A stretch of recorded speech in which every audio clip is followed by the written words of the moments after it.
My film is called Guidance, and my name is Pat Mills, and it plays tomorrow night at 7:30, I believe. So Pat, tell us about Guidance. Guidance is my first feature, and it's about this former child actor, loser, alcoholic, who needs money, so he assumes the identity of a high school guidance counselor. And so he goes to a school, and he ends up giving some pretty bad advice and drinks with teenagers and gets into a bit of trouble. How autobiographical is this? Well, I've never faked my resume or assumed another identity, but I used to be a child actor, and I kind of am emotionally stuck in high school, so I kind of wrote the movie based on an alter ego I created based on myself. So he's a bit, he's in a darker place than I am. Were you always going to play the lead? No, that was something that happened in pre-production when we were auditioning people.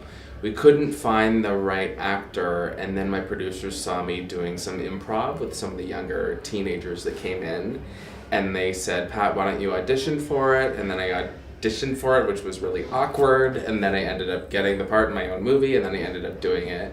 And I don't regret doing it at all. It was a really positive experience, but it was terrifying for probably 3 days of the shoot because I thought we had made a terrible mistake because I didn't have anyone to tell me I was doing a good job. I didn't have the director on set to give me a safety net. I had to do that for myself, and I have low self-esteem, so of course I was hating myself during the entire process. So I grew into the role about 3 or 4 days into it, and then I ended up just having a lot of fun with it.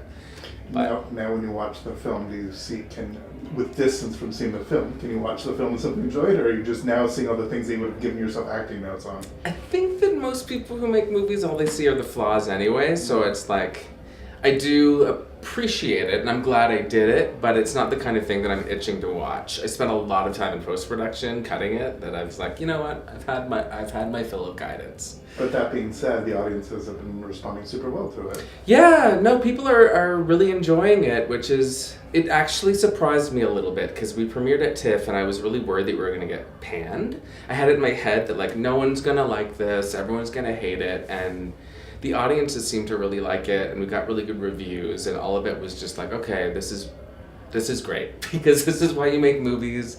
And I was so nervous and thought that I had failed, and it's nice that the people who it's made for are actually responding to it. So, In the end, it's the film you wanted to make?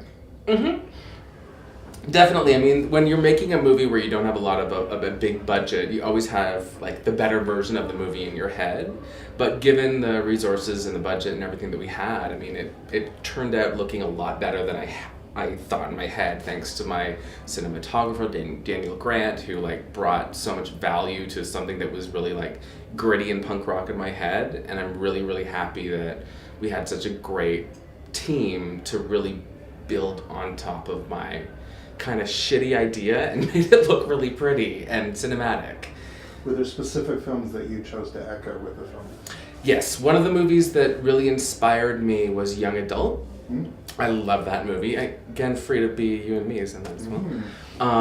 And I love Alexander Payne and Citizen Ruth and Election. I really, really love really just fucked up characters, and I love high school, and I usually with teen movies they're just so packaged and perfect that I was really inspired by those early movies. Welcome to the Dollhouse is another one where you have all these kids who are just kind of plain and kind of fucked up, and they're not cheerleaders, but they're bouncy walks and jocks who look square-jawed and are perfect. I just kind of wanted to play in a world that was kind of real and kind of hyper-real at the same time, and I find that Alexander Payne did that, and Diablo Cody does that, so it's playing with real and completely artificial at the same time. But you're basically saying Guidance is the unholy love child between Todd Solondz and Alexander Payne.